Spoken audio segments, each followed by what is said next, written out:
Hey everyone, welcome to this new moon Sidereal Astrology forecast for the new moon on February 19th and 20th, 2023.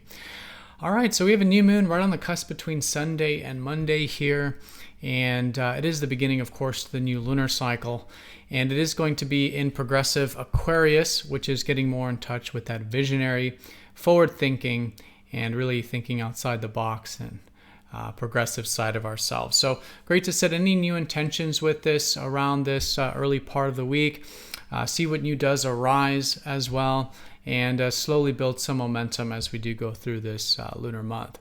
So this new moon will be conjunct Saturn, which is quite important because this is going to be the first new moon of Saturn transiting into Aquarius. Saturn has just transitioned here this month in February, and so for really the next 2 years, we're going to have a lot of things shaping up collectively. First of all, involving that innovative, visionary, and progressive energy of Aquarius. But even in our personal lives, it's good to really establish this now, as the lunar cycle is the time to really develop these energies personally in the more immediate sense, and of course particularly this next month as we just start building new things in this, again, visionary and progressive Aquarius way. So that's the only real aspect with it, the conjunction up to Saturn. There is some minor aspects we'll talk about, some semi-sextiles up to Venus and Pluto, which can lead to a bit of integration with relationships, and also a little bit of integration with depth and personal empowerment as well with the new moon.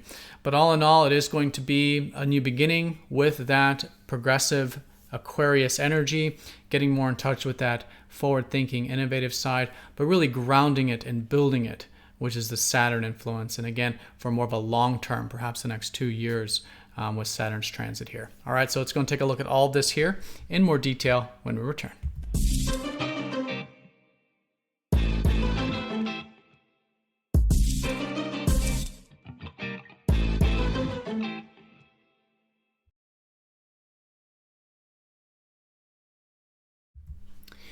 Alrighty, so here is the chart for the new moon. So the new moon, again, will be right on the cusp between Sunday and Monday, February 19th and 20th. For most of us in the world, it will be at around 2 a.m. Eastern time of the Americas, depending on where you are in the world, even in that time zone. But for all intents and purposes, it will be the days surrounding this Sunday, Monday time period. All right, so, and of course, as you can see here, we are using the visible sky. We're using the uneven constellations, the constellations as they appear visibly. And this is very different from mainstream astrology. Unfortunately, mainstream does not use the actual sizes. Not even other forms of sidereal like Vedic use the actual sizes. So you will notice a lot of the sign placements are different. And if you are new to this channel, and especially if you're hearing things like the signs or the planets are not where you think they are, definitely check out the link down below for more information on true sidereal astrology.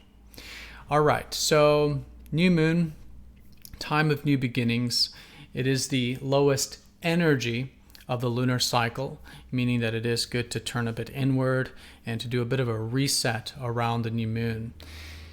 The days approaching the new moon are the ending of the previous lunar month. It's good to perhaps clear, rest, create some space for these new beginnings that will slowly be emerging as we go into this week.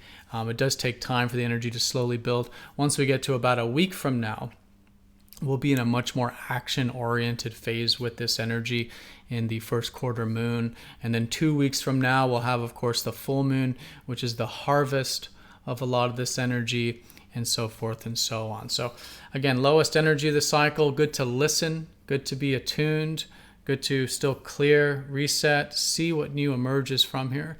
But of course, great time to also set any new intentions for the lunar month, and I would say for the next 2 years really, when we're talking about this conjunction to Saturn, and Saturn having just recently in February entered Aquarius. All right, so new beginnings, and what it's about is Aquarius the Water Bearer. Okay, so if you look at the constellation, you will see a person pouring water into a river, which is symbolic of towards humanity, for everyone to drink from. Okay, so it rules things like humanitarianism, rules things like philanthropy, being a part of community, being a part of things greater than ourselves. Right? But where does all this come from?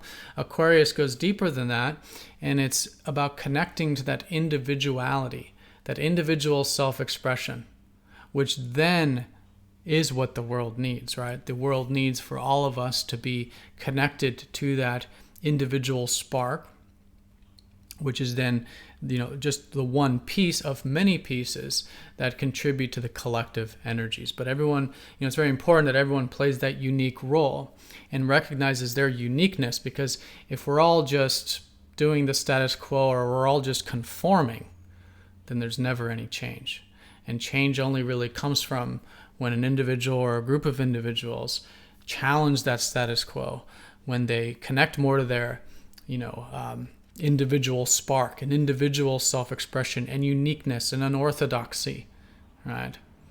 And that's why Aquarius rules all this eccentric, innovative, challenging the status quo kind of energy, because it's connecting to that true self that does want to do what excites us, what is different, what is revolutionary, what gives us a sense of that individual freedom, and thus also wants to contribute to something greater than ourselves, to the world or smaller, the community or friends or groups, basically just to be a part of something that's greater than ourselves, where that individual spark can express itself, right, and contribute to something. So it's this kind of energy.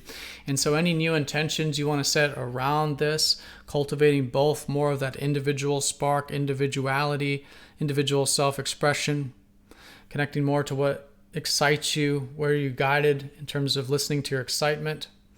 And then from that, where can that perhaps manifest itself in something greater than yourself that you can be a part of or contribute to, really again for the next 2 years. And that's because Saturn has just entered this sign of Aquarius just this past couple weeks.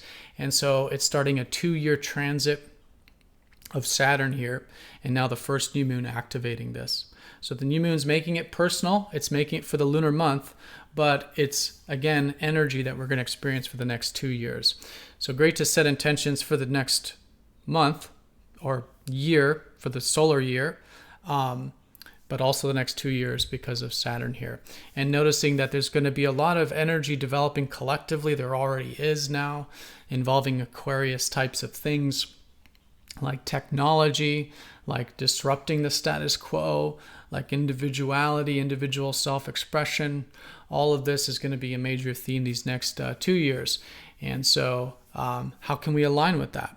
So of course, aligning it in our personal lives, but also collectively, I think is very important, because of course Aquarius is about collective things, but Saturn here for now, his next 2-year transit, is again going to really emphasize this for the next 2 years. And it's all about connecting to, again, more of that collective and visionary and contributing energy there. Okay, but Saturn brings with it a lot of patience. Again, it's 2 years, so long-term view. Saturn brings with it the necessary for responsibility to do things constructively here. And it can also be very good to do things productively here, as Saturn is the natural ruler of career and achievements and accomplishments. And so any new achievements, accomplishments you want to set just generally for the next 2 years, ideally if it's in that Aquarius energy, but really anything you want to build towards that will take time, patience, persistence, perseverance, is great with this new moon. And of course that this innovative energy will take that persistence and perseverance as well, just because Saturn tends to influence whatever part of the sky that he's in. All right, so this is the most important thing with the new moon, but there are some other considerations here. Now, Saturn is the traditional ruler of Aquarius. To get more information on new moons, it's good to look at the rulers of the sign, and in this case, it is already Saturn traditionally. So it really emphasizes the Aquarius energy here. But there is a modern ruler, which is Uranus. Back in the 1700s, when we started to notice collectively much more themes around individuality, individual freedom, individual self-expression, all of that has really emerged from that time period, and that's when we discovered Uranus in the sky visibly, because Uranus is invisible to the naked eye. So this is very symbolic for this Aquarian energy, and that let's put it this way: the way in which we can be expressing that individuality and that uniqueness is through Aries, where Uranus is placed. So Uranus in Aries for really these 4 years now, 4 years now solidly, this sort of individuality coming through in regards to assertiveness, directness, independence, shaking things up, right? And that's what we've been seeing collectively, but of course also personally, how we can listen more to that true self and take action based on that, right? And so this is still, of course, a huge theme, and now it's being activated because the new moon in Aquarius, ruler of Aquarius is Uranus. That progressive energy is in the fiery sign of Aries. So it's a great time to also be proactive, take initiative with things, cultivate some of that fire, as that'll be a potentially very constructive force to be utilized with this new beginning. Now, there are these very minor aspects. I usually don't cover minor aspects, but in the case where there's not a whole lot of other aspects, I'll talk about them. They're not very strong, but they could be worth noting. One is a semi-sextile up to Venus. The other is a semi-sextile up to Pluto. And so in this case, just a little bit of some challenge. The semi-sextile is about growth.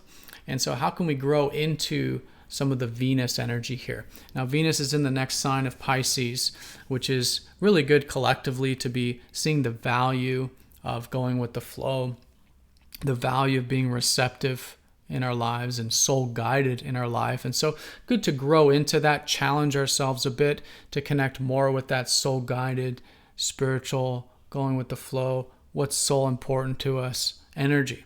And especially if that's in the context of what we can be enjoying with Venus, and also with our relationships with Venus as well.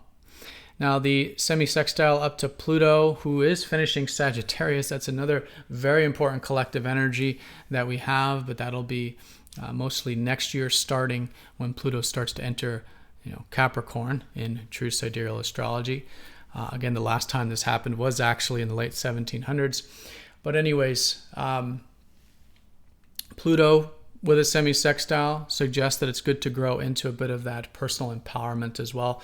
Anything that could be challenging but constructive, to face fears, empower ourselves, do what just feels real and raw and right, and perhaps moving through some inhibitions to make that so. Is a great way of working with this sextile to Pluto, especially if it deals with transforming our perception.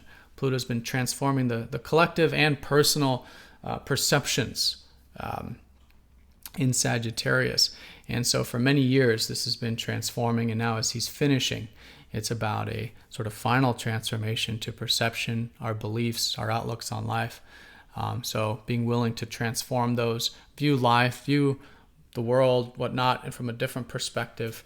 And again, moving through any inhibitions to do so can be a great way of working with that semi-sextile. All right, but those are, again, very, very minor. The most important aspect, without a doubt, is the conjunction up to Saturn. All right, so that is the new moon in a nutshell. So new beginnings, time of sitting with the energy, seeing what new arises, slowly building intentions for both short-term and long-term. With Saturn, good to do so in a way that's thinking about the long-term benefits versus just the short-term ones. Anything that's about patience, persistence, perseverance is great. And all of that is in the context of Aquarius the Water Bearer, the person pouring the water into the stream for all to drink from, which is getting into that individual self-expression and seeing how that can be expressed into something greater than ourselves, to contribute to or just be a part of. And we can be doing that in a very, again, direct, innovative, or requiring initiative sort of way with Uranus in Aries. All right, so everyone have a fantastic new moon. Thank you so much for watching. Be sure to click the like button if you're watching this on YouTube. And if you're not yet signed up for MTZ Insiders, it is a free newsletter. We do get these videos released first before YouTube. There's a link to sign up down below for that if you haven't yet. But again, have a great new moon, and I'll see you all next time for the next astrology forecast. Take care.